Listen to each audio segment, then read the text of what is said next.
Digital service, அதாவது இந்த வரியை சரியான வகையிலே இறைவரை திணைக்களம் பெற்றுக்கொள்கிறதா, இவையெல்லாம் டிஜிட்டலைஸ் பண்ணப்பட்டிருக்கிறதா, டிஜிட்டல் மயப்படுத்தப்பட்டிருக்கிறதா, படுத்துவதற்குரிய வழிவகைகளையும் செய்து கொண்டு வருகின்றோம். ஆனால் அந்த சேவைகளை அவர்கள் பெறுகிறார்களா இல்லையா என்பது அது வேறு விடையா. சிறைக்கு செல்ல வேண்டிய தேவை உண்மையாக வரப்போகிறது. வரி குற்ற புலனாய்வு திணைக்களம், அதாவது அவருக்கு 3 லட்சம் ரூபாவுக்கு அவர்களுக்கு வருமானம் வருகிறது. கட்டாயம் வரி செலுத்த வேண்டிய வருமானம் தான். ஆனால் செலவோ 4 லட்சம் ரூபாய். எங்கள் நாட்டில் யதார்த்தம். செலுத்தப்படாத வரியை செலுத்துவது கலெக்ட் பண்ற என்ற அளவில் நிறுத்துவதல்ல. சிறைக்கு செல்லக்கூடிய ஒரு தன்மைக்கு வழிவகை செய்வது போல் பல நாடுகளில் சட்டங்கள் இருக்கிறதா, இல்லது எங்கள் நாட்டில் தான் இருக்கிறதா?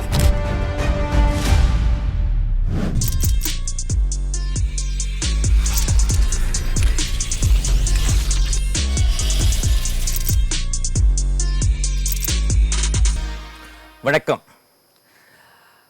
பாதீட்டிலே வரியை அதிகரிப்பார்கள். எங்களுக்கு தெரியும் இந்த வருடம் என்னென்ன வரிமுறைகள் எல்லாம் நடைமுறைப்படுத்தப்பட போகிறது என்று தெரியும். ஆனால் இடையிடையே புதிதாக வரியை இறைவரி திணைக்களம் புதிதாக நடைமுறைப்படுத்தும். அவையும் நாங்கள் தெரிந்து வைத்துக் கொள்ளத்தான் வேண்டும். அண்மையிலே பல வரி வழிமுறைகளை நடைமுறைப்படுத்தி இருந்தார்கள். இனித்தான் அவையெல்லாம் அமலுக்கு வரப்போகிறது. அது சம்பந்தமாக நாங்கள் இன்றைய தினம் பேசப்போகிறோம். குறிப்பாக வேட் வரி சம்பந்தமாக நாங்கள் பேசப்போகிறோம். எங்களோடு இணைந்திருக்கிறார் உள்நாட்டு இறைவரி திணைக்களத்தினுடைய சிரேஷ்ட ஆணையாளர் அபூபக்கர், அதாவது நஃபீல் அபூபக்கர் அவர்கள் எங்களோடு இணைந்திருக்கிறார். வணக்கம். வணக்கம் திரு ராகேஷ் அவர்களே. என்னை இந்த நிகழ்ச்சிக்கு அழைத்து எனக்கு சந்தர்ப்பம் வழங்கிய மிகவும் நன்றியை தெரிவித்து நான் நேயர்களுக்கு வணக்கம் என்று கூறிக்கொள்கின்றேன். அதாவது உள்நாட்டு இறைவரி திணைக்களத்திலிருந்து நீங்கள் வருகை தந்திருக்கிறீர்கள். அதனுடைய பிரதிநிதியாக மக்களுக்கு பல சந்தேகங்கள் இருக்கிறது. முதலாவதாக ஒரு கேள்வியோடு ஆரம்பிக்கணும். இறைவரி திணைக்களத்தினுடைய ஒரு பொறுப்பான ஆணையாளர் என்ற அடிப்படையில் ஒரு கேள்வி. பாதீடு என்பது ஒரு வருடத்துக்கு தேவையான வரி வருமானங்கள் எவ்வாறு இருக்க போகிறது, வரி செலவுகள் எவ்வாறு இருக்க போகிறது என்பதை முன்கூட்டியே நீங்கள் வெளிப்படுத்துவது, அரசாங்கம் வெளிப்படுத்துவது. புதிதாக வரிகள் நடைமுறைப்படுத்தப்படுகின்ற பொழுது பாதீடு ஒன்றின் இருந்து என்னத்தை நாங்கள் கொடுத்தோம் என்ற ஒரு கேள்வி வருகிறது. பாதீட்டை வைத்துக்கொண்டு எங்களுடைய வியாபார தீர்மானங்கள் எடுக்க முடியாது. என்ன இடையிடையே நடுநடுவே புதிய வரி முறைகள் எல்லாம் நடைமுறைப்படுத்தப்படுகின்றன என்ற ஒரு குற்றச்சாட்டை பொதுவாக பொதுமக்கள் வைக்கிறார்கள். பாதீடு என்று சொல்லப்படுகின்ற இந்த வரவு செலவு திட்டத்தில் பொதுவாக வரவு செலவு திட்டம் தொடர்பான முன்மொழிவுகள் மாத்திரம்தான் முன்வைக்கப்படும். அந்த முன்மொழிவுகள் உண்மையிலேயே இந்த அரசாங்கத்தின் வரவு என்ற விடயம் பாராளுமன்றத்துக்கு சொந்தமானது. இது அரசாங்கத்திற்கு, அதாவது ஜனாதிபதிக்கோ அல்லது நிதியமைச்சருக்கோ அல்லது கேபினட்டிற்கோ சொந்தமான ஒரு விடயம் அல்ல. அவர்கள் அவற்றை அங்கீகரித்து பாராளுமன்றத்தில் சமர்ப்பிக்க வேண்டும். ஆகவே பாராளுமன்றத்தில் சமர்ப்பிக்கின்ற பொழுது குறித்த அந்த உதாரணமாக நாங்கள் சொல்லுவோம், வருமான வரி அதிகரிக்க போன்றோம் என்று முன்மொழிகின்றார். ஆக வருமான வரி சட்டம் திருத்தப்பட வேண்டும். ஆகவே வருமான வரி சட்டம் திருத்தப்பட போன்ற போது பாராளுமன்றத்துக்கு செல்ல வேண்டும். பாராளுமன்றத்தில் ஒப்புதலை பெற்ற பின்புதான் அந்த சட்டம் நடைமுறைக்கு வரும். ஆகவே பாதீட்டில் முன்மொழிந்த மட்டிலும் அது சட்டமாக வராது. ஆகவே தான் இப்பொழுதுதான் அந்த முன்னர் பாதீட்டில் சொல்லப்பட்ட வரவு செலவு திட்டத்தில் முன்மொழியப்பட்ட அம்சங்கள் சட்டத்தின் ஊடாக நிறைவேற்றப்பட்டு இது பிறகுதான் அமுல்படுத்தப்படும். அதுதான் அந்த வரவு செலவு திட்டத்திற்கும் சட்டம் ஒன்று அறிமுகப்படுத்தப்பட்டு நடைமுறைப்படுத்தும் இடையிலான வித்தியாசம். இப்போ ஒரு விடயம் என்னென்றால், அதாவது வரவு செலவு திட்டத்திலே பட்ஜெட்டிலே முன்மொழியப்படாத புதிய வரி நடைமுறைகள் இப்பொழுது நடைமுறைப்படுத்தப்படுகிறதா, புதிதாக கொண்டு வரப்படுகிறதா? ஏதாவது ஒரு வரி? அப்படி எந்த விதமான வரியும் முன்மொழியப்படுவதில்லை. ஏனென்றால் நான் மீண்டும் சொல்லுகின்றேன், இந்த வரவு செலவு திட்டத்தில் இருக்கின்ற நிதி தொடர்பான அதிகாரம் முழுமையாக பாராளுமன்றத்தினுமே காணப்படுகின்றது. ஆகவே எந்த ஒரு விடயத்தையும் வரவு செலவு திட்டத்தில் முன்மொழிந்துதான் பாராளுமன்றத்துக்கு சட்டமாக கொண்டு வர வேண்டும். அது அல்லாமல் வேறு வகைகளில் சட்டமாக கொண்டு வருவது மரபு இல்லை. சில வேடைகளில் சில அரசாங்கங்கள் தங்களது அதிகாரத்தை பயன்படுத்தி செய்யலாம். ஆனால் இம்முறை முன்மொழியப்பட்ட வரவு செலவு திட்டத்தில் உள்ள விடயங்கள் தான் ஒவ்வொன்றாக சட்டமாக இயற்றப்பட்டு கொண்டிருக்கின்றன. பிரதானமாக இப்பொழுது அதிகமாக பேசப்படுகின்ற விடயம், வர்த்தக சமூகத்திலே பேசப்படுகின்ற விடயம், சிறு குறு நடுத்தர தொழில் நிறுவனங்களை மிக அதிக அளவிலே பாதிக்கப்பட வைக்கின்ற ஒரு விடயம் என்னவென்று சொன்னால், வேட் த்ரெஷோல்டு 60 மில்லியன் ரூபாவிலிருந்து 36 மில்லியன் ரூபாய் வரை குறைக்கப்பட்டிருக்கிறது. அதனால் ஒரு நாளைக்கு 1 லட்சம் ரூபாய் வரை விற்பனை புரள்வு செய்கின்ற ஒரு குறுகிய சிறிய நிறுவனம் கூட வெட்டுக்கு தன்னை பதிவு செய்து வெட்டை மக்களிடமிருந்து பெற்றுக்கொள்ள வேண்டும், மக்களிடமிருந்து பெற்றுக்கொண்டு அரசாங்கத்துக்கு கொடுக்க வேண்டும் என்ற நிலைப்பாடு வருகிறது. இப்பொழுது குறு சிறு நிறுவனங்கள் எல்லாம் மிக அதிக அளவிலே பாதிக்கப்பட்டிருக்கிறார்கள். இது எந்த செல்வாக்கு இந்த நிறுவனங்களில் ஏற்படுத்த போகிறது? அதே நேரத்தில் மக்களுக்கு எவ்வாறான தாக்கம் ஏற்பட போகிறது? இது ஒரு நல்ல கேள்வி திரு ராகேஷ் அவர்களே. உண்மையில் நீங்கள் சொன்ன அந்த த்ரெஷ்ஹோல்ட் என்கின்ற விடயம், ஒருவர் ஒரு வியாபார நிறுவனத்தை கொண்டு நடத்துகின்ற பொழுது எவ்வளவு வருமான புரள்வு இருக்கின்ற பொழுது வரி பதிய வேண்டும் என்ற விடயம்தான் இந்த த்ரெஷ்ஹோல்டில் குறிப்பிடப்படுகின்றது. ஆக வரிக்கு பதிவு செய்ய தேவையான ஆக குறைந்த புரள்வு என்று நாங்கள் சொல்லுவோம், டர்ன் ஓவர். ஆகவே அது ஏற்கனவே வருடத்திற்கு 60 மில்லியனாக இருந்து இப்பொழுது வருடத்திற்கு 36 மில்லியன் ஒருவர் புரள்வை கொண்டிருக்கின்ற பொழுது அவர் அந்த வியாபாரத்தை கொண்டு நடத்துகின்றவர் வரிக்கு தன்னை பதிவு செய்து கொள்ள வேண்டும். வரிக்கு மட்டுமல்ல, மற்றொரு வரியும் இருக்கிறது, சோஷியல் செக்யூரிட்டி கான்ட்ரிபியூஷன் லெவி, சமூக பாதுகாப்பு உதவீட்டு வரி என்ற ஒரு வரி இருக்கின்றது. அதற்கும் அதே விதமான வருமான நிர்ணயம்தான், புரள்வு நிர்ணயம் காணப்படுகின்றது. யார் வரிக்கு பதிய வேண்டும்? முதலாவது அவர் வியாபாரம் ஒன்றை கொண்டு நடத்த வேண்டும். நான் இன்னொரு வகையில் சொல்லுகின்றேன். 4 பேர்களை நாங்கள் தெளிவாக அடையாளப்படுத்தலாம் வரிக்கு பதிவு செய்ய வேண்டியவர்கள். முதலாவது, இறக்குமதி செய்கின்ற ஒருவர், ஒரு பொருளை இறக்குமதி செய்கின்ற ஒருவர், ஒரு பொருளை உள்ளூரில் உற்பத்தி செய்து விற்கின்ற ஒருவர், ஒரு சேவையை வெளிநாட்டிலிருந்து பெற்றுக்கொள்கின்ற ஒருவர், அல்லது உள்ளூரிலே சேவை ஒன்றை வழங்குகின்ற ஒருவர். 4வது கேட்டகரி தான், வகைதான் இந்த மொத்த மற்றும் சில்லறை வியாபாரத்தில் ஈடுபடுகின்ற நபர்கள்.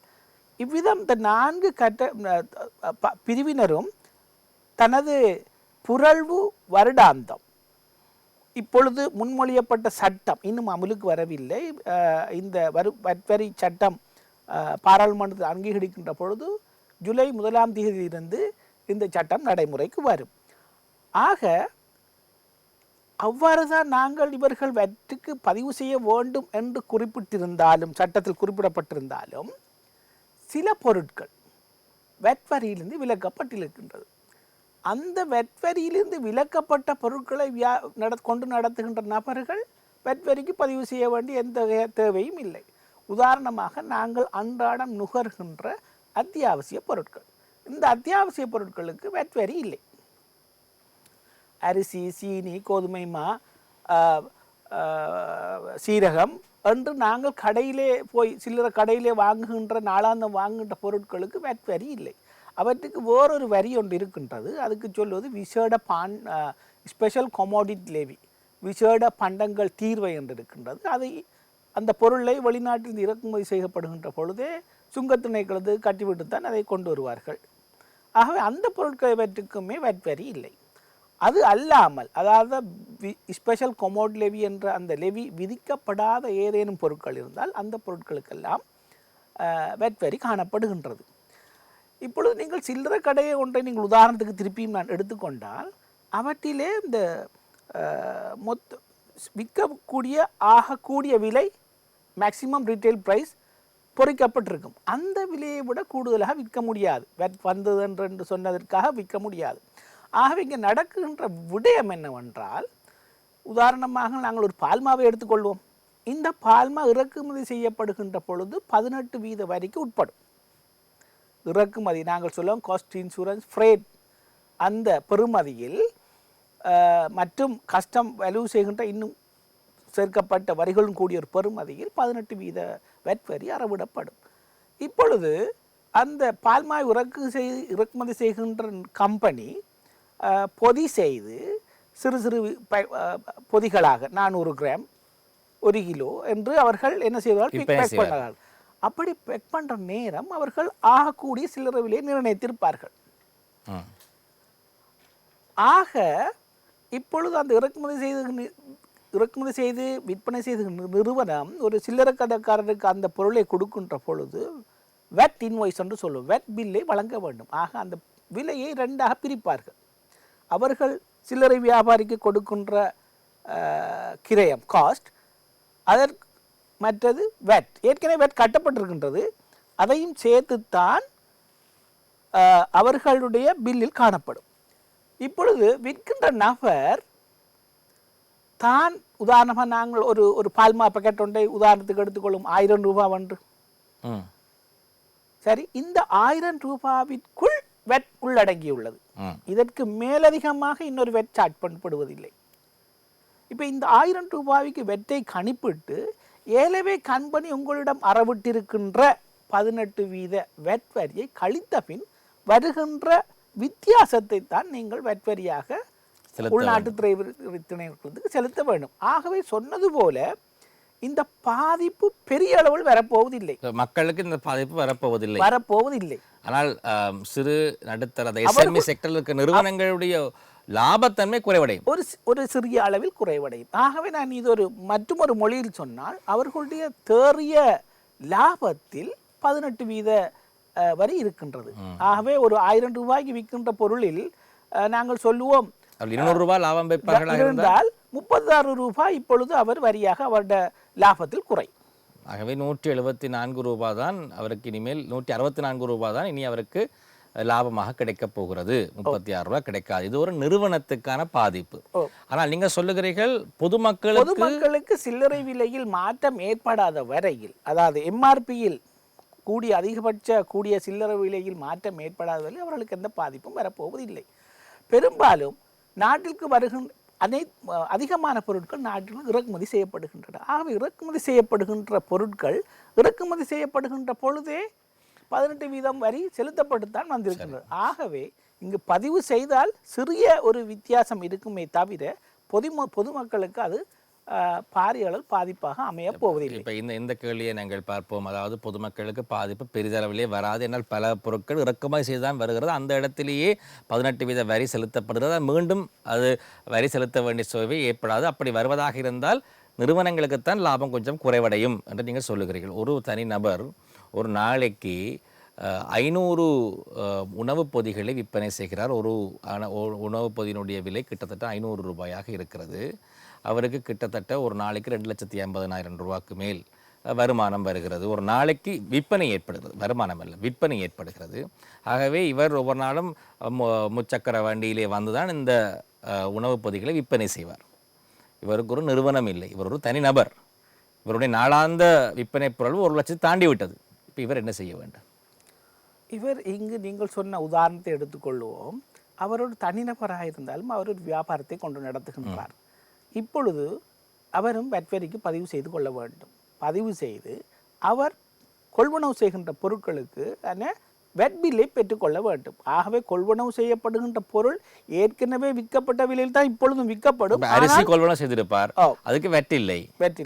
சீனி கொள்வனவு செய்திருப்பார், காய்கறி கொள்வனவு செய்திருப்பார், இவற்றை பேக் பண்ணுவதற்காக ஒரு விலையில் லஞ்ச் ஷீட் கொள்வனவு செய்திருப்பார், அதுக்கு சில விலையில் வெட் இருந்திருக்கலாம். ஆகவே வெட் இருக்கின்ற இன்வாய்ஸை பெற்றுக்கொள்ள வேண்டும். இந்த சந்தர்ப்பத்தில் நீங்கள் சொன்ன இந்த உதாரணத்தில் அவர் தனது ஒன்றில் விலையை அதிகரிக்கக்கூடும், அல்லது தான் விற்கின்ற விலைக்குள் அந்த வெட்டையும் அவர் தாங்கிக் கொண்டு வியாபாரத்தை கொண்டு நடத்த வேண்டும். பொதுவாக சேவைத்துறையில் இது சேவைத்துறைக்குள் உள்ளடக்கப்படும். சேவைத்துறையில் வரிக்கு இந்த லாபத்தின் அளவு எல்லை பொருட்கள் விற்பனை செய்யப்படுகின்ற லாபத்தின் அளவை விடவும் மிகவும் அதிகம். அந்த வகையில் நீங்கள் சொல்லும்போல் சில இடங்களில் விலை அதிகரிப்பு ஏற்படலாம். இந்த அவசர வழிகளிலே 500 ரூபாய்க்கு விற்ற அந்த உணவு பொதியை 18% அதிகரித்து கிட்டத்தட்ட 10 விதமாக 50 ரூபா, கிட்டத்தட்ட 100 ரூபாய்க்கு 600 ரூபாய்க்கு விற்பனை செய்யலாம். செய்யக்கூடிய சந்தர்ப்பம் இருக்குது. இருக்கின்றது. ஆகவே சில அந்த வேளைகளில் அவர் தாங்கிக் கொள்ளக்கூடிய அவர் தாங்கிக்கொள்ளும். இப்பொழுது வெட் வரியினுடைய த்ரெஷோல்ட் 60 மில்லியனிலிருந்து 36 மில்லியன் வரை குறைக்கப்பட்டிருக்கிறது. ஆகவே ஒரு நாளைக்கு ₹1,00,000 விற்பனை புரள்வு செய்பவர்கள் அல்லது டேர்ன் ஓவர் செய்பவர்கள் கட்டாயமாகவே இந்த வெட் வரிக்குள்ளே வரப்போகிறார்கள் என்பதே ஒரு பெரிய ஒரு தாக்கம் எல்லோருக்கும். அதை தாண்டி இப்பொழுது அதிகமாக பேசப்படுகிறது, இதை நாங்கள் செலுத்தாமல் விட்டால் அல்லது வெட் வரிக்கு எங்களை பதிவு செய்யாவிட்டால் குற்றவியல் சட்டத்துக்கு கீழே நாங்கள் கைது செய்யப்படுவோம், கிரிமினல் அஃபென்ஸ் ஆக சொல்லப்படும் என்றெல்லாம் சொல்லுகின்ற பொழுது ஒரு பயம் ஏற்படுகிறது. எங்களுக்கு தெரியாமல் எங்களுக்கு அது ஒரு வரி ஒன்று வருகின்ற பொழுது அதை சரியான வகையில் செலுத்த வேண்டும், முறையாக செய்ய வேண்டும் என்பதெல்லாம் எல்லோருக்கும் புரிந்த விடயம் அல்ல. அவர்களும் சில வழிகளிலே ஏதோ ஒரு காரணத்தினால் தவற விடும் பொழுது நாங்கள் குற்றவியல் சட்டத்தின் கீழ் கைது செய்யப்படலாம், ஒரு கிரிமினல் அஃபென்ஸாக பார்க்கப்படலாம் என்பது ஒரு பெரிய தாக்கத்தை, மன உளைச்சலை பல பேருக்கு ஏற்படுத்துகிறது. நீங்கள் சொல்வது ஓரளவுக்கு சரியாகத்தான் இருக்கின்றது. என்றாலும் ஒரு சட்டமாக இயற்றப்பட்ட உடனே அவற்றை 100% அமுல்படுத்த முடியும் என்று எங்களால் எதிர்பார்க்க முடியாது. ஆகவே என்ன செய்யும் என்றால், உள்நாட்டு இறைவரி திணைக்கள் இன்னன் ரெவென்யூ டிபார்ட்மெண்ட் முதலாவதாக பப்ளிக் அவேர்னஸ், பொதுமக்களுக்கு இதை பற்றிய விழிப்புணர்வை ஏற்படுத்தி கொண்டே இருக்கும். சட்டம் வந்தவுடன் சட்டத்தில் உள்ள அம்சங்களை வேறாக தனியாக பிரித்து எங்களது வெப்தளத்திலோ அல்லது பத்திரிகை மற்றது ஏனைய எலக்ட்ரானிக் மீடியாக்களின் ஊடாக இவற்றை பொதுமக்களுக்கு அறிய தந்து கொண்டே இருக்கும். மட்டுமல்ல, ஒவ்வொரு காலாண்டிற்கும் அதை பற்றிய ஒரு ரிமைண்டர் அடிக்கடி கொடுத்துக்கொண்டே இருப்போம். அது மட்டுமல்ல, இவை வர்த்தக சமூகத்தில் இந்த ஒரு விழிப்புணர்வை ஏற்படுத்துகின்ற பொழுது இவர்கள் தங்கள் கொள்வனவை மேற்கொள்கின்ற பொழுது கொள்வனை மேற்கொள்ளும் சந்தர்ப்பத்தில் வெட் இன்வாய்ஸை கோர வேண்டும்.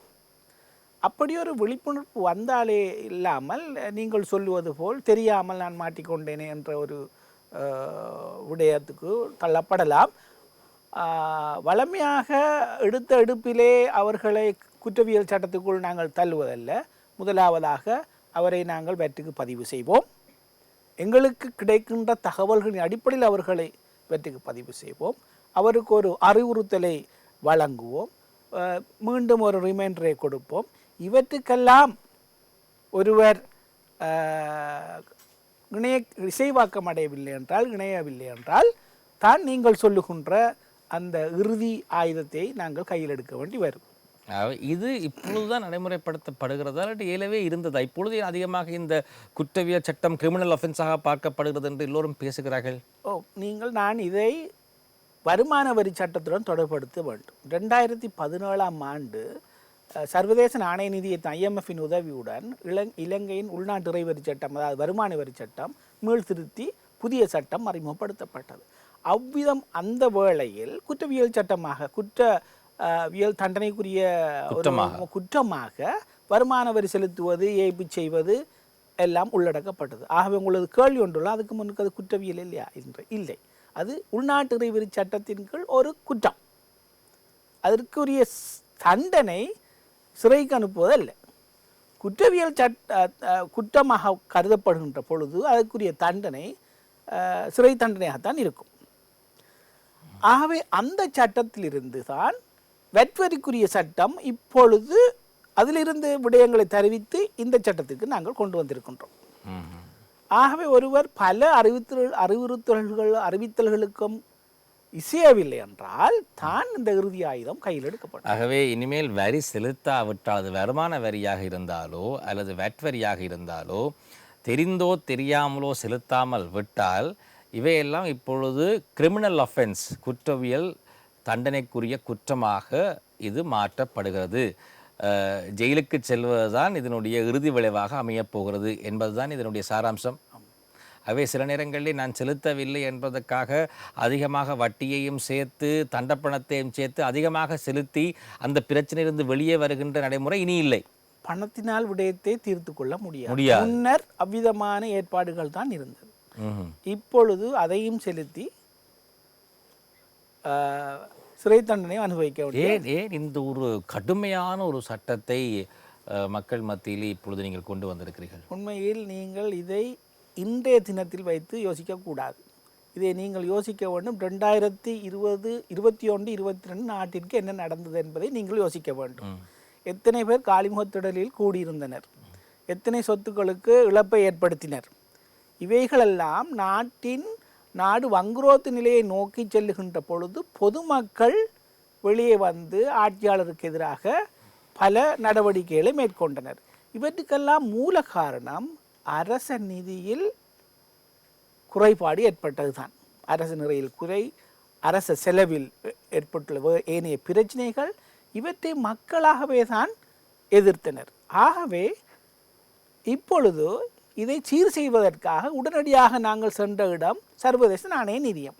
சர்வதேச நாணய நிதியம் தனது கடன் நிபந்தனைகளில் இந்த விதமான விடயங்களை உள்ளடக்குவது முக்கியம் என்று கருதியதனால் இப்பொழுது கடன் எடுக்க வேண்டுமென்றால் அதை செய்தாக வேண்டும்.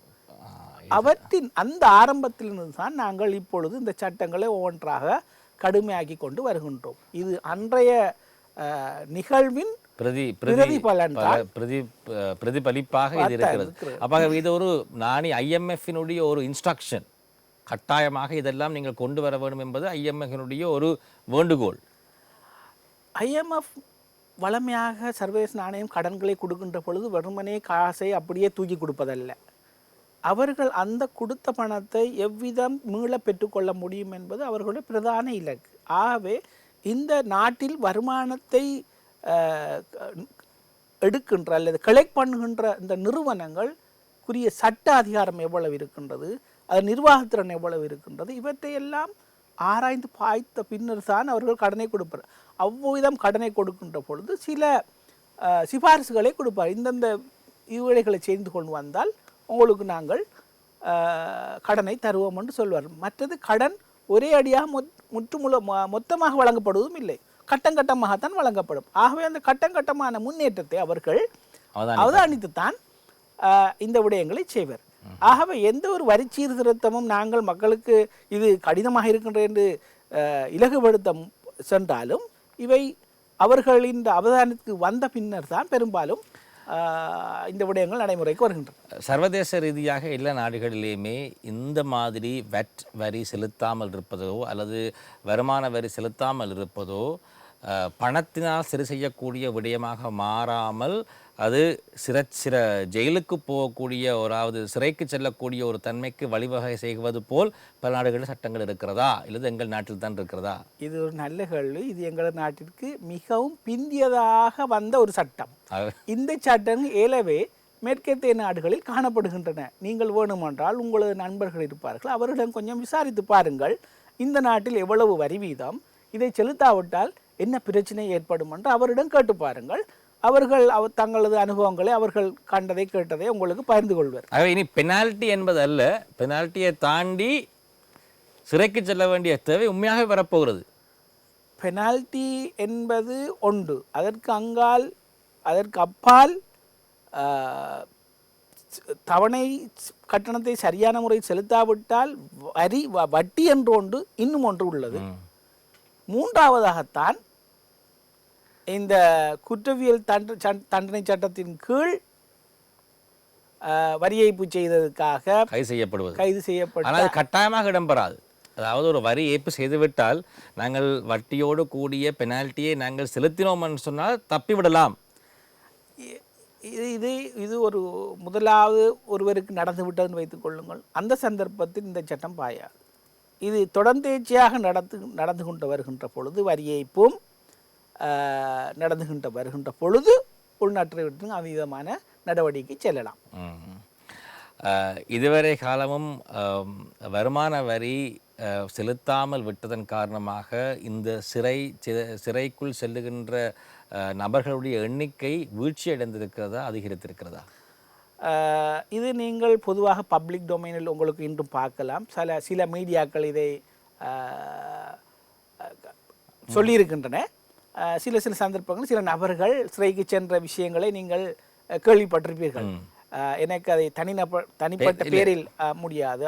விகிதாசாரம் அதிகரித்திருக்கிறதா? இப்பொழுதுதான் 1, 2 என்று நாங்கள் இதுக்குரிய நடவடிக்கை எடுத்து போய்கொண்டிருக்கின்றார்கள். இதற்கு அப்பால் நான் ஒன்று விஷயத்தை சொல்ல வேண்டும். உள்நாட்டு இறைவரி திணைக்களத்தில் ஒரு விசேட பிரிவு இருக்கின்றது, டாக்ஸ் கிரைம் இன்வெஸ்டிகேஷன் யூனிட் என்று, வரி குற்ற புலனாய்வு திணைக்களம்.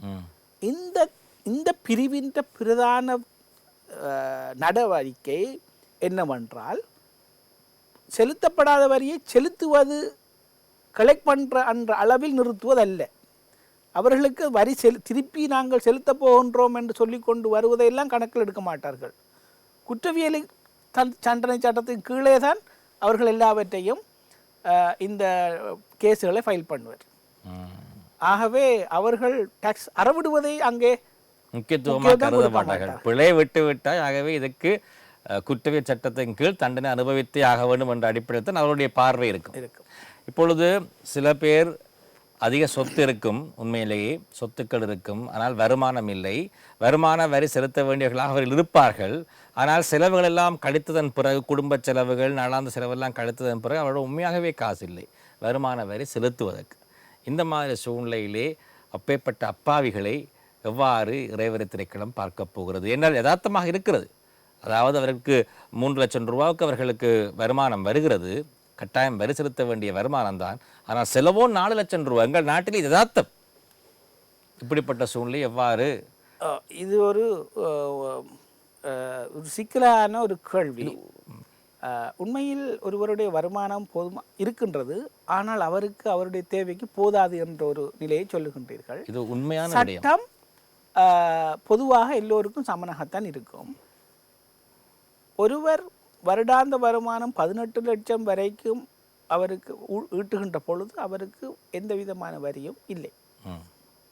அதற்கு அப்பால் ஒருவர் வருமானத்தை ஈட்டுகின்ற பொழுது இப்பொழுதுதான் வரி செலுத்த வேண்டிய கடப்பாடு அவருக்கு ஆரம்பிக்கின்றது. ஆகவே அதுவும் 18 லட்சத்துக்கு பிறகு வருகின்ற முதலாவது 10 லட்சம், உதாரணமாக அவருடைய வருடாந்த வருமானம் 28 லட்சம் என்று வைத்துக்கொள்வோம். 18 லட்சம் ரூபாய் போக வருகின்ற 10 லட்சத்துக்கு அவர் 6% வரியை செலுத்த வேண்டும். அது 60,000. அதற்கு பிறகு அவருடைய வருமானம் அதிகரிக்கின்ற பொழுது வருமான அதிகரிப்பு வீதத்திற்கு ஏற்ப வரி வீதமும் அதிகரித்து கொண்டு செல்லும். இது சரி. இது இப்பொழுது இருக்கின்ற சட்டம். இனிவரும் காலங்களில் நாட்டின் நுகர்வு செலவை கருத்தில் கொண்டு இந்த வரி விலக்களிக்கப்பட்ட அந்த நான் சொன்ன ஆரம்பத்தில் இருக்கின்ற 18 லட்சம் ரூபாயை அரசாங்கம் அடுத்தடுத்த வருடங்களில் அதிகரிக்கக்கூடும். ஆனால் உண்மையை சொல்லுவோமே திரு அபுபக்கர் அவர்களே, நஃபீல் அபுபக்கர் அவர்களே, பல பேர் இப்பொழுது இந்த விடயத்துக்குள் தான் இருக்கிறார்கள். 3 லட்சம் ரூபா வருமானம் வரும், அது கிட்டத்தட்ட ஒரு வருடத்துக்கு 3.6 மில்லியன் ரூபாய்க்கு செல்லுகிறது. ஆனால் அவர்களுடைய செலவு 4 பிள்ளைகள் 5 பிள்ளைகள் குடும்பம், ஒரு மாதத்துக்கு அவர்களுக்கு 5 லட்சம் ரூபா செலவு அத்தியாவசிய செலவு ஏற்படுகிறது. ஆகவே இப்படி இருக்கின்ற பொழுது வரிச்சுமை எவ்வளவு பெரிய தாக்கத்தை அவர்களுக்கு ஏற்படுத்தும். இது உண்மை. இது பல பேர் இந்த விடயத்துக்குள்ளே வருகிறார்கள். இதற்கு பிரதான காரணம் இருக்கின்றது ஒருவருடைய செலவு கட்டமைப்பு. அவைகள் சில செலவுகள் அவர்கள் அத்தியாவசியமாக்கி கொண்டவைகள். அதன் காரணமாக செலவு அதிகரிக்கலாம். சாதாரணமாக ஒரு குடும்பத்துக்கு மாதம் 1,50,000 என்பது ஓரளவுக்கு போதுமான தொகையாக. எத்தனை பேர் இருக்கிற குடும்பத்துக்கு? ஒரு 4 பேர். நீங்கள் சொன்னது போல 4 பேர் இருக்கும்போது 1,50,000 ரூபாய் இப்ப இருக்கக்கூடிய விலைவாசிக்கு போதுமானதாக இருக்கும் என்பதாக இறைவரி திணைக்களம் சிந்திக்கிறது. இது உண்மையிலே இந்த சட்டம் இறைவரி திணைக்களத்துடன் நாங்கள் நடைமுறைப்படுத்துவர்களாக இருந்தாலும் இவைகள் நிதியமைச்சின் ஃபிஸ்கல் பாலிசி டிவிஷன் என்று சொன்ன அரசுரை கொள்கை திணைக்களம்தான் இவற்றை முன்மொழிந்து அரசாங்கத்தின் அமைச்சரவையில் அங்கீகரித்து பாராளுமன்றத்தில் சட்டமாக்கி இப்பொழுது சட்டத்தை தான் உள்நாட்டு இறைவரிக்கு தருவார்கள், இதை அமுல்படுத்துங்கள் என்று. இப்பொழுது எங்களுக்கு உள்நாட்டு இறைவரிக்கு எந்த ஒரு அதிகாரமும் இல்லை. இந்த சட்டத்தை மாற்றி அமைப்பதல்ல, இருப்பதை குறைத்து அமுல்படுத்தலாமா இல்லையா என்ற ஒரு டிஸ்கிரியேஷனை பவர் உள்நாட்டு இறைவரி திணைக்களத்துக்கு இல்லை. கேள்வி உங்களிடம் கேட்க வேண்டும் ஆணையாளர் அவர்களே. டிஐஎன் டின் இப்பொழுது எல்லோரும் எடுக்க வேண்டிய ஒரு கட்டாயத்துக்குள்ளே வருகிறார்கள். உங்களுடைய தரவுகள் அடிப்படையிலே டின் எடுத்தவர்களுடைய எண்ணிக்கை அதிகரித்து கொண்டு வருகிறதா என்றது முதலாவது கேள்வி.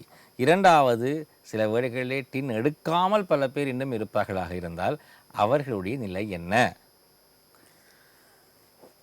உங்களுக்கு தெரியும் இந்த டின் எடுக்க வேண்டிய அதாவது வரி இலக்கத்தை பெற்றுக்கொள்ள வேண்டிய கட்டாயம் கடந்த அரசாங்க காலத்தில் வர்த்தமானியில் பிரசுரிக்கப்பட்டது. அதில் மிக சுருக்கமாக சொன்ன என்றால் 18 வயதுக்கு மேற்பட்ட அனைவரும் வரி இலக்கத்தை பெற்றுக்கொள்ள டின் என்கின்ற நம்பரை பெற்றுக்கொள்ள வேண்டும். இப்பொழுது இந்த டின் வெறுமனை பெற்றுக்கொள்ள வேண்டும் என்ற நிலையிலிருந்து ஏன் பெற்றுக்கொள்ள வேண்டும், அது அந்த டின் இல்லாவிட்டால் எனக்கு சில பொருளாதார நடவடிக்கைகள் மேற்கொள்ள முடியாது என்ற நிலைக்கு தள்ளப்பட்டிருக்கின்றார்கள். உதாரணமாக நாங்கள் வங்கிக்கு சென்று கணக்கொன்றை வங்கி கணக்கொன்றை திறக்க வேண்டுமென்றால் ஓப்பன் பண்ண வேண்டுமென்றால் டின் சர்டிஃபிகேட் முக்கியம். வாகனம் ஒன்றை பதிவு செய்ய வேண்டுமென்றால் டின் சர்டிஃபிகேட் முக்கியம். வாகனம் ஒன்றின் ரெவன்யூ லைசன்ஸ் வருமான அனுமதி பத்திரத்தை பெற்றுக்கொள்ள வேண்டுமென்றால் டின் அவசியம். இப்படி வங்கியில் ஒரு கிரெடிட் கார்டு ஒன்றை பெற்றுக்கொள்ள வேண்டுமென்றால் டின் அவசியம்.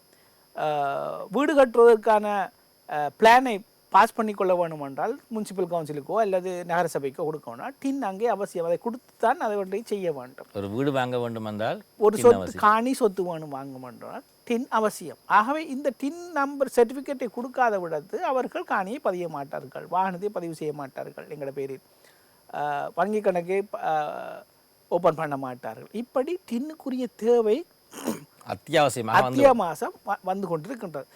இப்போ நான் சொன்ன ஒரு 6-7 விடயங்களுக்கு தான் டின் இப்பொழுது தேவை. இதை நாளைக்கு பாடசாலைக்கு பிள்ளையை போட வேண்டும் என்றால் டின் என்று சொல்லிவிட்டால் என்ன செய்வீர்கள்? உதாரணத்திற்கு இந்த தேவை வர வர விரிவாக்கப்படுகின்றது.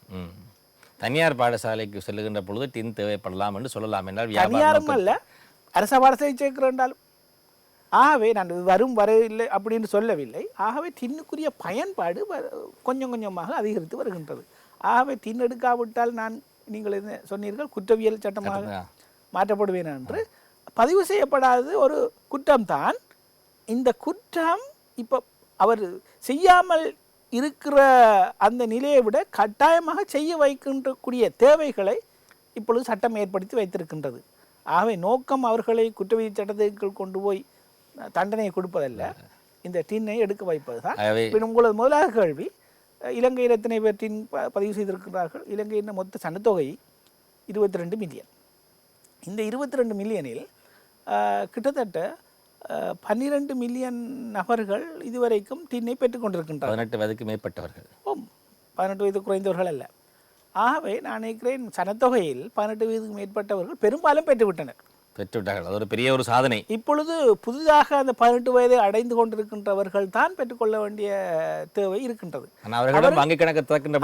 திருப்பி ஒவ்வொரு பொருளாதார நடவடிக்கைகளையும் செய்கின்ற பொழுது பெற்றுக்கொள்வார். இப்பொழுது இருக்கின்ற ஜென்ரேஷன் பரம்பரை ஆன்லைன் ஆர்டர் பண்ணுவார், கிரெடிட் கார்டில் பே பண்ணுவார், வங்கி கணக்கொண்டை திறந்திருக்க வேண்டும். ஆகவே இப்பொழுது எதிர்காலத்தில் அவர்கள் தானாகவே தின்னை பெற்றுக்கொள்வார்.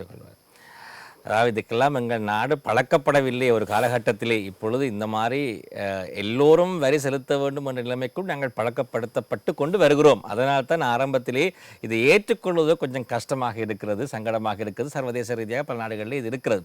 இப்பொழுது இன்னும் ஒரு மிக முக்கியமான கேள்வி, சமூக வலைத்தளங்களிலே பல பேர் வீடியோ பதிவு செய்கிறார்கள், காணொளிகளை வெளிப்படுத்துகிறார்கள், அதன் மூலமாக பல வருமானங்களை பெற்றுக்கொள்கிறார்கள். யூடியூபர்ஸாக இருக்கலாம், சோஷியல் மீடியா இன்ஃப்ளூயன்சராக இருக்கலாம், ஏதோ ஒரு வகையிலே அதிக வருமானத்தை அதிலே பெற்றுக்கொள்கிறார்கள். என்னால் இப்பொழுது ஃபேஸ்புக் அதிகமாக வருமானம் கொடுக்க ஆரம்பித்து விட்டது. அவை இவர்கள் எவ்வாறு உங்களுடைய வரி பொறிமுறைக்குள்ளே வருவார்கள்? எந்த விடயத்தில் இவர்கள் அவதானமாக இருக்க வேண்டும்? இப்பொழுது 2 நாட்களுக்கு முன்னர் பாராளுமன்றத்தில் அங்கீகரிக்கப்பட்ட வருமான வரி சட்டத்தின் கீழ் உங்களுக்கு தெரியும் வித்ஹோல்டிங் டேக்ஸ், அதாவது பணத்தை ஒரு நிறுவனம் செலுத்துகின்ற பொழுதே ஒரு தொகை பணத்தை பிடித்து வைத்து கொண்டு தான், வரிக்காக பிடித்து வைத்து கொண்டு தான் மீதியைத்தான் இந்த குறித்த சேவை வழங்குனருக்கு வழங்க வேண்டும். இப்பொழுது நீங்கள் சொல்கின்ற YouTuber, media, actors, singers, cook எல்லோருக்கும் இந்த வித்ஹோல்டிங் டேக்ஸ் அவர்களுக்கு ஏதாவது கொடுப்பனவே ஒரு நிறுவனம், ஒரு வியாபார நிறுவனம் மேற்கொள்கின்ற பொழுது வித்ஹோல்டிங் டேக்ஸ் 1 லட்சத்தை அவருடைய பெறுகின்ற மாதாந்தம் அவர் பெறுகின்ற வருமானம் அந்த குறித்த நிறுவனத்தின் இது 1 லட்சத்தை விஞ்சுகின்ற பொழுது 5% வரியை கழித்து கொண்டு தான் மீதியைத்தான் கொடுக்க வேண்டும். இப்பொழுது கழித்த வரியை அந்த குறித்த நிறுவனம் உள்நாட்டு வரி திணைக்களத்துக்கு விவரமாக அனுப்பி வைக்க வேண்டும். அங்கே வரி மட்டுமல்ல வருவது, ஒரு தகவலும் எங்களுக்கு வருகின்றது. என்ன தகவல்? இந்த குறித்த நபர் இவ்வளவு வருமானத்தை பெற்றுக்கொண்டிருக்கிறான் என்ற தகவலும் வருகின்றது. இப்பொழுதுதான் இப்பொழுது அந்த கழிக்கப்பட்ட வரியை அவர் தான் செலுத்திய வருமான வரியாக கோர வேண்டும்.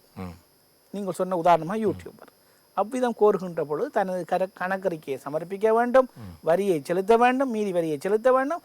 மேலதிகமாக கழிக்கப்பட்டிருந்தால் மேலதிகமாக கழிக்கப்பட்ட தொகையை ரிஃபண்டாக மீளளிப்பாக கோர வேண்டும். இப்போ இது நீங்கள் சொல்வது இப்பொழுது நடைமுறைப்படுத்தப்பட்டிருக்கிறதா இல்லாட்டி ஏலவே இது இருக்கிறதா? ஏலவே வருமான வரி கடப்பாடு அவர்கள் இருக்கின்றது. நீங்கள் உங்களோட ஒரு குற்றச்சாட்டு இருக்கின்றது இவர்கள் வரி செலுத்துவது இல்லை என்று. இப்பொழுது வரி செலுத்துவதை மேலும் பலப்படுத்துவதற்காக, அந்த நிர்வாகத்தை பலப்படுத்துவதற்காக நிறுத்தி வைத்தல் வித்ஹோல்டிங் டாக்ஸ் என்ற வரியை இந்த பணத்தை செலுத்துகின்ற நபர்கள் மீது நாங்கள் விதித்திருக்கிறோம். ஆகவே இது எப்பொழுது நடைமுறைப்படுத்தப்படுவது? வித்ஹோல்டிங் டாக்ஸ் சட்டத்தை பாராளுமன்றத்தில் பாராளுமன்றம் நிறைவேற்றியுள்ளது. சபாநாயகர் இவற்றை சைன் பண்ணுகின்ற பொழுது சட்டமாக மாறிவிடும் அன்றைய தினத்திலிருந்து.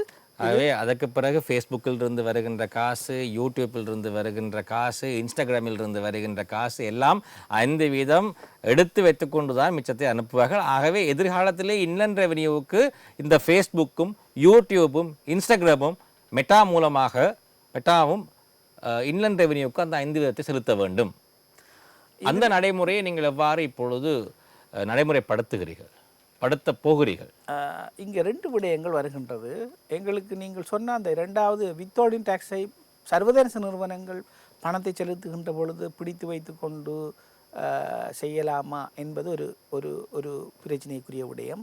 இப்பொழுது அந்த நாடுகள் அவை அந்த குறித்த நிறுவனங்கள் இருக்கின்ற நாடுகளிலிருந்து எங்கே பணத்தை இந்த குறித்த நபருக்கு செலுத்துகின்ற பொழுது 2 நாட்டுக்கு இடையிலான, உதாரணமாக நாங்கள் சொல்லுவோம் குறித்த நிறுவனம் அமெரிக்காவில் இருக்கின்றது என்று, அந்த நிறுவனம் தான் இவருக்கு இங்கே பணத்தை செலுத்துகின்றது. இப்பொழுது இலங்கைக்கும் அமெரிக்காவுக்கும் இருக்கின்ற இரட்டை வரி தவிர்ப்பு ஒப்பந்தம் இருக்கின்றது. அந்த வரி தவிர்ப்பு ஒப்பந்தத்தின் கீழ் குறிப்பிடப்பட்ட ஏதேனும் ஒரு கொடுப்பனவாக இருக்கின்ற பொழுது இந்த வருமானம் அந்த நாட்டில் வரிக்குட்படும். ஆகவே இங்கு பெறுகின்ற நபர் இந்த வருமானத்தை இங்கு அந்த வருமானத்தை பிரகடனப்படுத்தி செலுத்த வேண்டிய வரியை கணக்கிட்டு அந்த நாட்டில் செலுத்திய வரியை கழித்து கொண்டு ஏதேனும் மீதம் இருந்தால் இலங்கைக்கு வழங்க வேண்டும். அது ஒரு நிறுவனம். 2வது விடயம், இந்த முன்மொழியப்பட்டுள்ள வரி சீர்திருத்தத்தில் டிஜிட்டல் சர்வீஸ் ப்ரொவைடர்ஸ் வரி செலுத்த வேண்டும். அதாவது வெளிநாட்டு டிஜிட்டல் சேவை வழங்குபவர்கள் வரி செலுத்த வேண்டும், வரியை செலுத்த. அவர் எவ்விதம் வரி செலுத்துவதென்றால் இங்கிருந்து அறவிட்டுத்தான் செலுத்துவார். அது இன்னொரு பக்கம். ஆகவே கொஞ்சம் கொஞ்சமாக சட்டங்கள் இறுக்கமாக்கி கொண்டு வரப்பட்டு கொண்டிருக்கின்றது. இந்த வெளிநாட்டிலிருந்து வருகின்ற நபர்கள் பெரும்பாலும் நீங்கள் சொன்னவர்கள் வெளிநாட்டு நாணயத்தின் ஊடாக, வங்கிகளின் ஊடாக அந்த கொடுப்பனவுகளை பெற்றுக்கொள்பவர்களாக இருப்பார்கள். ஆகவே ஃபேஸ்புக், யூடியூப், இன்ஸ்டாகிராம் போன்ற சமூக வலைத்தளங்கள் 5% வித்ஹோல்டிங் டாக்ஸை தன்னகத்தை வைத்துக்கொண்டு தான் இனி வரும் காலகட்டத்திலே சட்டமாக்கப்படுமாக இருந்தால் அதற்குரிய பொறிமுறை சட்டத்தில் இன்னும் அந்த வெளிநாட்டு நிறுவனங்கள் வித்ஹோல்டிங் டாக்ஸை பிடித்து வைத்து கொண்டு கொடுக்க வேண்டிய சட்டத்தை நாங்கள் இயற்றினாலும் அவர்கள் அதை செய்ய போவதில்லை. ஏனென்றால் எங்களது டெரிட்டோரியல் எல்லைக்கு அப்பால் இருந்து கொண்டு சேர்க்கின்றன. அவர்களது அலுவலகம் ஒன்று இங்கு இருக்குமாயிருந்தால் நிச்சயமாக அந்த அலுவலகம் இந்த விடயத்தை கட்டாயம் அமல்படுத்த வேண்டும். இன்னும் ஒரு விடயம், இது வித்ஹோல்டிங் டாக்ஸை நாங்கள் பார்த்தோம். இன்னும் ஒரு இந்த வேட், நீங்கள் இப்போ சொன்னீர்கள் வேட் வரி இந்த டிஜிட்டல் சர்வீஸ் ப்ரொவைடர்ஸ், சர்வதேச டிஜிட்டல் சேவை வழங்குனர்கள் மீதும் இப்பொழுது பாயப்பட்டிருக்கிறது. 18% அவர்களுக்கு பாயப்பட்டிருக்கிறது. ஆகவே அதனால் நாங்கள் நெட்ஃப்ளிக்ஸ் பார்த்தால் என்ன, அல்லது என்ன ஒரு சேவையை நாங்கள் டிஜிட்டல் தளத்தின் மூலமாக பெற்றுக்கொண்டாலும் நாங்கள் ஏலவே கட்டிய தொகையை விட 18% அதிகமாக நாங்கள் செலுத்த வேண்டும். இது எவ்வாறு நடைமுறைப்படுத்தப்பட போகிறது? இது ஒரு நல்ல ஒரு கேள்வி. நீங்கள் சொன்ன சமூக வலைத்தளங்கள், ஏனைய நிறுவனங்கள் அவர்கள் இங்கே இலங்கையில் உள்ள ஒருவருக்கு சேவையை வழங்குகின்ற பொழுது மேலதிகமாக 18% வரியை அறவிட்டு கொள்ள வேண்டும். அவர்கள் சில வேளைகள் விலையை அதிகரிக்கலாம், அல்லது அவர்கள் கொடுத்த விலையிலேயே அதை அந்த வரியை அவர்கள் செலுத்தலாம். அது அந்த நிறுவனங்களை பொறுத்தது. ஆனால் சட்டம் சொல்லுகின்றது 18% வரி நீங்கள் செலுத்த வேண்டும். யார் செலுத்த வேண்டும்? இப்பொழுது செலுத்துகின்ற பொறுப்பு இருக்கின்றது.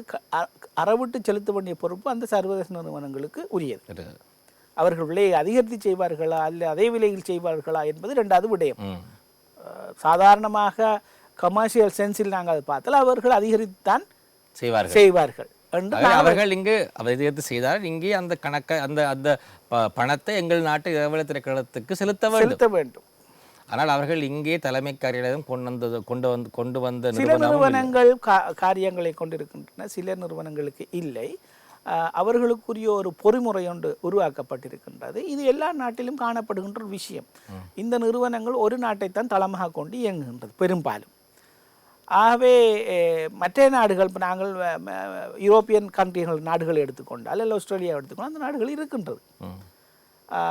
அவர்கள் தலைமையம் வேறொரு நாட்டில் இருந்தாலும் அவர்கள் இந்த செயற்பாட்டிற்கு கம்ப்ளை பண்ணுகின்ற ஒரு பொறிமுறை இருக்கின்றது. அதே போல் இருக்கின்ற இந்த நிறுவனங்களை நாட்டிற்கு உள்ளாக வருகின்ற ஒரு பொறிமுறை ஒன்று இருக்கின்றது. நாங்கள் உதாரணமாக நாங்கள் எடுத்துக்கோம் டிஆர்சிஎல், டெலிகம்யூனிகேஷன் ரெகுலேட்டரி டெலிகாம் நிறுவனம், டிஆர்சிஎஸ்எல். இந்த நிறுவனத்தான் இந்த டேட்டா பரிவர்த்தனை எல்லாம் நடக்கின்றது. இந்த நிறுவனம் சில வேளைகளில் இந்த நிறுவனங்கள் சரியாக செயல்படாத போது இனி வரும் காலங்கள் அந்த சேவைகளை அவர்களுக்கு மட்டுப்படுத்தலாம். அவ்விதமான ஏற்பாடுகள் மற்ற நாடுகள் காணப்படுகின்றது. இன்னும் இலங்கையில் அவ்விதம் நடைமுறைப்படுவதற்கான சட்ட ஏற்பாடு கொண்டு வரவில்லை. இது மிகவும் ஒரு ஆரம்ப நிலை இலங்கையில். ஆகவே ஆரம்ப நிலையில் நாங்கள் அதை வெள்ளோட்டமாகவும் சட்டமன்ற இயற்றித்தான் கொண்டு வர வேண்டும். இதன் வெற்றி தோல்வியை பொறுத்து தான் அடுத்தடுத்த கட்டங்களுக்கு சட்டத்தை திருத்தி அமைக்க வேண்டியிருக்கும். உங்களுடைய வினைத்திறத்தினுடைய டிஜிட்டல் சர்வீஸ், அதாவது வினைத்திறனாக ஒவ்வொரு கலெக்ஷன் பாயிண்ட்டுகளிலும் இருந்தும் இந்த வரியை சரியான வகையிலே இறைவரி திணைக்களம் பெற்றுக்கொள்கிறதா? இவையெல்லாம் டிஜிட்டலைஸ் பண்ணப்பட்டிருக்கிறதா? டிஜிட்டல் மயப்படுத்தப்பட்டிருக்கிறதா? உண்மையில் 2016ஆம் ஆண்டிலிருந்து நாங்கள் திணைக்களத்தை மெல்ல மெல்லமாக டிஜிட்டலைஸ் பண்ணி கொண்டு வருகின்றோம். அதற்குத்தான் பேர் நீங்கள் கேள்விப்பட்டிருப்பீர்கள், RAMIS, revenue administration management information system. இந்த முறைமை நாங்கள் உண்மையில் சிங்கப்பூர் அரசாங்கத்துடன் இணைந்து சிங்கப்பூர் அரசாங்கத்தின் NCS தேசிய நேஷனல் கம்ப்யூட்டர் ஸ்டடீஸ் என்ற நிறுவனத்தின் அனுசரணையை பெற்று அந்த நிறுவனம் தான் இலங்கையில் அந்த டிஜிட்டலைஸ் பண்ணி கொண்டு வருகின்ற ரமிஸ் முறைமையை இங்கு ஏற்படுத்தி கொண்டிருக்கின்றனர். இந்த முறைமையை மொரட்டுவ பல்கலைக்கழகம் தான் இதை நாங்கள் சொல்லுவோம் இன்டர்மீடியட்டாக இருந்து அதை சூப்பர்வைஸ் பண்ணுகின்ற ஒரு நிறுவனம். இவற்றின் ஊடாகத்தான் செய்து கொண்டிருக்கின்றோம். இப்பொழுது கிரமமாக அனைத்தும் டிஜிட்டலைஸ் பண்ணி கொண்டு வருகின்றது. மட்டுமல்ல, இந்த முறைமையினூடாக மற்ற நிறுவனங்களை இணைக்கின்ற ஒரு முறையையும் நாங்கள் வைத்திருக்கிறோம். நாங்கள் சொல்லுவோம் இன்டர்ஃபேஸ், எக்ஸ்டர்னல் ஏஜென்சிஸ் இன்டர்ஃபேஸ் என்று சொல்லுவோம். உதாரணமாக நாங்கள் ஆர்எம்பி டின் கொடுக்க வேண்டும், அது செய்ய வேண்டும், இது செய்யணும்னு சொல்லுகின்றோம். ஆனால் ஆர்எம்பிக்கு போகிற டின்னுடைய விவரம் எங்களுக்கு வர வேண்டும் அல்லவா? வங்கிகள் நடக்கின்ற டிரான்சாக்ஷன் எங்களுக்கு தகவல் வர வேண்டும். ஆகவே நாங்கள் ஆர்எம்பி, கம்பெனி ரெஜிஸ்ட்ரார் திணைக்களம், காணி திணைக்களம் இவற்றுடனாக டிஜிட்டல் மூலமான தொடர்பாடலை ஏற்படுத்துவதற்குரிய வழிவகைகளையும் செய்து கொண்டு வருகின்றோம். ஆகவே இந்த தகவல்கள் ஆட்டோமேட்டட் எக்ஸ்சேஞ்ச் ஆஃப் இன்ஃபர்மேஷன் தானாக அந்த தகவல் மனித ஹியூமன் இன்டர்வென்ஷன் இல்லாமல் அந்த தரவுகள் நீங்கள் வாகனத்தை எடுக்கின்ற பொழுது அங்கே ரெஜிஸ்டர் பண்ணி அவர் ஓகே என்று கிளிக் செய்கின்ற பொழுது அந்த தகவல் இங்கு வரக்கூடிய அந்த அளவுமான முறைக்குள் செல்ல முயற்சித்து கொண்டிருக்கின்றோம். ஆகவே எதிர்காலத்தில் மேலும் மேலும் இந்த தகவல் பரிமாற்ற நிறுவனங்களுக்கு இடையில் மிகச்சரியாக ஏற்படுத்தப்பட்டு கொண்டிருக்கின்றது. சர்வதேச நாடுகளிலே பல நாடுகளிலே தொடர்ச்சியாக வரியை செலுத்தி கொண்டு வருகிறார் இவர், நியாயமாக வரி செலுத்தி கொண்டு வருகிறார் இவர் என்ற அடிப்படையிலே ஊக்குவிப்பு பல செயற்பாடுகளே சர்வதேச நாடுகளிலே பல நாடுகள் செய்திருக்கின்றன. இந்தியாவில் கூட செய்திருக்கிறார்கள் பல பேருக்கு. கிரமமாக இவர் வரி செலுத்துகிறார், அவர் நல்ல ஒரு டேக்ஸ் பேயர் என்ற அடிப்படையில் ஒரு கௌரவம் கொடுக்கிறார்கள். அதுக்கு பணப்பொதியோ அல்லது வேறு ஏதோ ஒரு வகையிலே சலுகைகளோ வழங்கப்படுகிறது. எங்கள் நாட்டில், எங்களுடைய நாட்டினுடைய இறைவரை திணைக்களம் கிரமமாக வரி செலுத்துபவர்களை இவ்வாறு அங்கீகரித்து கௌரவப்படுத்துகிறதா? இது உண்மையில் இதுவும் ஒரு நல்ல கேள்விதான். ஆரம்பத்தில் உள்நாட்டு இறைவரி திணைக்களம் சிறந்த வரி செலுத்தினர்களை அடையாளப்படுத்தி அவர்களுக்கு ஒரு ரெக்கக்னிஷன் கார்டு, ஒன்று கோல்டு கார்டு அல்லது சில்வர் கார்டு என்று கொடுத்தோம். சில வசதிகள் அந்த கார்டு உரியவர்களுக்கு இருக்கின்றது. ஆனால் அந்த சேவைகளை அவர்கள் பெறுகிறார்களா இல்லையா என்பது அது வேறு விடையா. அந்த வசதிகள் ஏற்படுத்தி கொடுக்கப்பட்டன. மட்டுமல்லாமல் இப்பொழுது நான் சொல்லப்படுகின்ற விடைய நடைமுறையில், ஆனால் முன்னர் இருந்தது 25% தீர்வை தள்ளுபடியில் வாகன இறக்குமதிக்கு ஆரம்பத்தில் வழங்கப்பட்டிருந்த. இப்பொழுது அது இல்லை. ஏனால் தீர்வையற்ற வாகனம் இப்பொழுது யாருக்கும் கொண்டு வர முடியாத ஒரு சூழ்நிலை இருக்கின்றது. இனிவரும் காலங்களில் உள்நாட்டு இறைவரி திணைக்களம் அந்த விதமான நிகழ்வுகளை அரசு ஆதரவுடன், எங்களுக்கு உள்நாட்டு இறைவரி திணைக்களம் தனியாக அதை செய்ய முடியாது, இதற்கு உரிய அரச அங்கீகாரம் தேவை. சில வேளைகள் அவ்விதம் செய்கின்ற பொழுது சில செலவுகள் ஏற்படும், அதற்குரிய செலவுகள் தேவை. இவற்றை எதிர்காலத்தில் நடைமுறைப்படுத்தலாம். இப்பொழுது நடைமுறையில் உள்ள அங்கீகரிக்கப்பட்ட முறைமை என்னவென்றால், அவர்களை சிறந்த வரி செலுத்தினர் என்ற அந்தஸ்தை கொடுக்கின்ற கோல்டு கார்டு, சில்வர் கார்டு என்ற அந்த 2 ரெக்கக்னிஷன் கார்டு மாத்திரம்தான் இப்பொழுது விநியோகிக்கப்படுகிறது. இன்னும் ஒரு கேள்வி இருக்கிறது. இந்த வரி அதிகமாக இப்பொழுது எங்கள் நாட்டினுடைய திரைசேரி அதிகமாக பெறுகின்ற வருமானம், வரி வருமானம் மாதம் மாதம் எங்களுடைய டார்கெட்டை எல்லாம் தாண்டி வரி இப்பொழுது பெறப்பட்டிருக்கிறது, வரி வருமானம் வந்திருக்கிறது என்றெல்லாம் சொல்லுகிறார்கள். இப்பொழுது வாகன இறக்குமதி மூலமாக வரக்கூடிய வரி வருமானம் சில வேளைகளிலே நிறுத்தப்பட்டால் அது எவ்வாறான தாக்கத்தை எங்கள் நாட்டுக்கு ஏற்படுத்த போகிறது? உண்மையில் நீங்கள் வரவு செலவு திட்டத்தை பார்த்தால், அரசாங்கத்தின் வரவு பகுதியில் பட்ஜெட்டில் அரசாங்கம் இலக்கிட்ட வருமான தொகையாக 5000 ட்ரில்லியன் 5000 எஸ் காணப்படுகின்றது. ட்ரில்லியன் அல்ல, 5000 பில்லியன், 5000 பில்லியன், 5 ட்ரில்லியன். ஏலவே சுங்க திணைக்களம் இந்த மாத ஆரம்பத்திலே ஒரு 1 ட்ரில்லியனை அச்சீவ் பண்ணதாக அனௌன்ஸ் பண்ணியிருந்தார்கள். உள்நாட்டு இறைவரி திணைக்களமும் இப்பொழுது ஒரு கிழமைக்கு முன்னர் 1 ட்ரில்லியனை அச்சீவ் அடைந்ததாக அறிவித்திருக்கின்றது. ஆகவே இப்பொழுது திட்டமிட்ட அடிப்படையில் அந்த வருமானம் உரிய அளவை விடவும் சற்று அதிகமாகவே வந்து கொண்டிருக்கின்றது. இப்போ நீங்கள் சொன்ன இந்த கேள்வி, வாகன இறக்குமதி நிறுத்தப்பட்டால் என்றால் இது உடனடியாக சுங்கத்திணைக்களத்தின் வருமானத்தை பாதிக்கின்ற ஒரு விடயம். இதற்கும் உள்நாட்டு இறைவரி திணைக்களத்துக்கும் அவ்விதமான ஒரு பிரச்சனை வரப்போவது இல்லை. இந்த கேள்வி உள்நாட்டு சுங்க திணைக்களத்தில் நீங்கள் கேள்விகள் இருந்தால் அவர்கள் தான் இதற்கு பதில் சொல்ல வேண்டும். சில வேளைகளிலே இப்பொழுது நீங்கள் உள்நாட்டு இறைவரை திணைக்களத்திலே நீங்கள் நீண்ட காலமாக கடமையாற்றுகிறீர்கள், பல முறைப்பாடுகளை நீங்கள் பெற்றிருப்பீர்கள், மக்களுடைய குமுறைகளையும் நீங்கள் சந்தர்ப்பங்களே எதிர்நோக்கி இருப்பீர்கள். உண்மையாகவே உங்களுடைய அனுபவத்திலே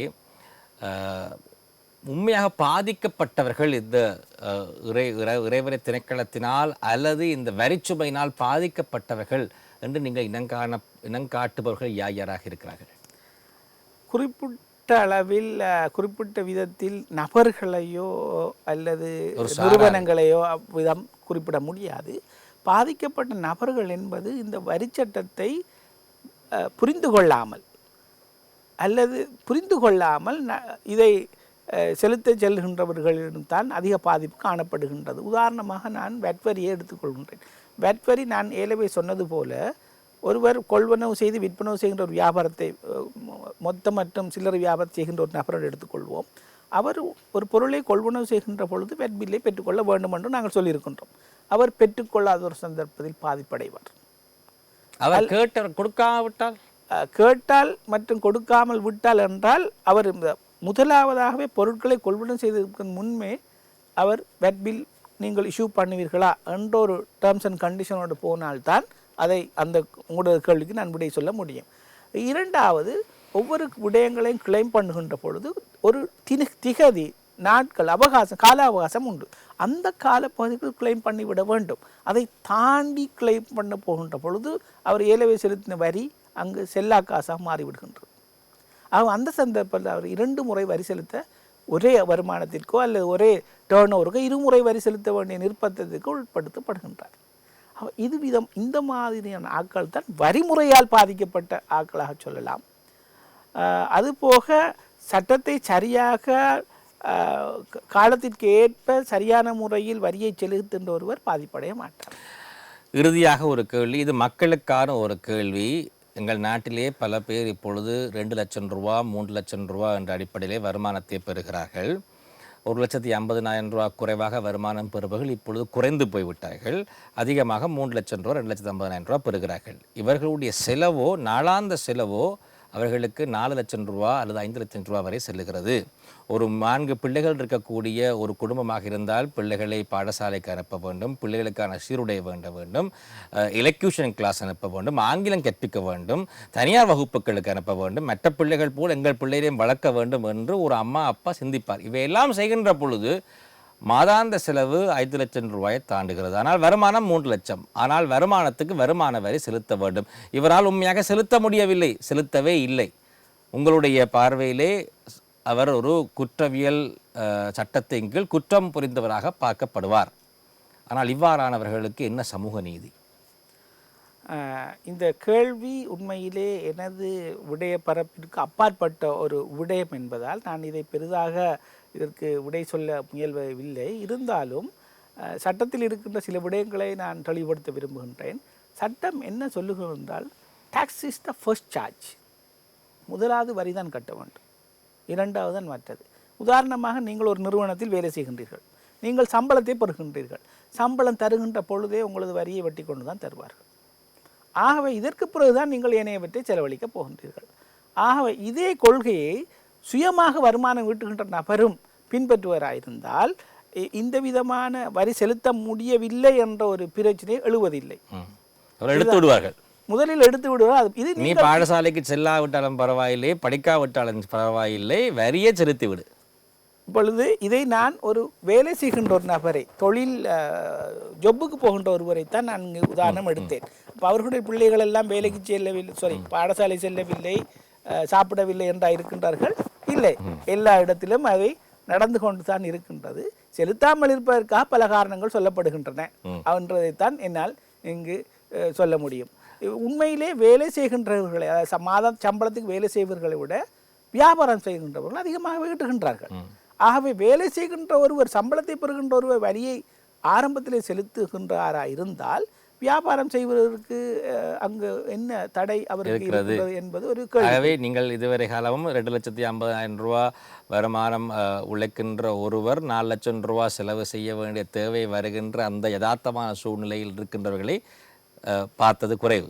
அப்படிப்பட்டவர்கள் அமையவில்லை உங்களுடைய பார்வைக்குள்ளே. இதற்கு சிறந்த உதாரணம்தான் மாத சம்பளத்துக்கு வேலை செய்கின்ற ஒரு நபர்கள், அரச ஊழியர்கள் எடுத்துக்கொள்ளுங்கள். அவர்களது வருமானமும் 1.5 லட்சத்துக்கு மேற்பட்டுகின்ற பொழுது அங்கே வரி கழிக்கப்படுகின்றது. அதேபோல் தனியார் நிறுவனத்தை எடுங்கள், நீங்களும் 5 லட்சம் ரூபாய் சம்பளம் எடுக்கின்ற பொழுது உங்களோட சம்பளத்தில் 3/1 பிடித்து கொண்டு மீதியைத்தான் தருவார்கள். 3.5 லட்சம் தான் நீங்கள் வீட்டுக்கு எடுத்துகிட்டு போவீர்கள். ஆகவே நீங்கள் எல்லாரும் இந்த வேலை செய்கின்ற தரப்பினர் இந்த வருமான எல்லைக்குள் வாழுகின்ற பொழுது இதை விடவும் அதிகமாக உழைக்கக்கூடிய வசதி வாய்ப்பை கொண்ட, சந்தர்ப்பத்தை கொண்ட வியாபாரம் செய்கின்ற அவர்களுக்கு இது ஒரு பிரச்சனையாக இருக்கும் என்று நான் நம்பவில்லை. உண்மையான கருத்து.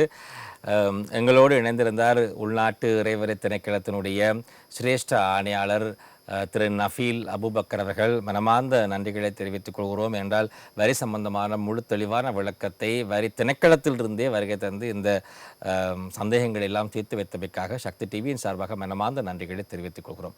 நன்றி. நன்றி ராகேஷ்.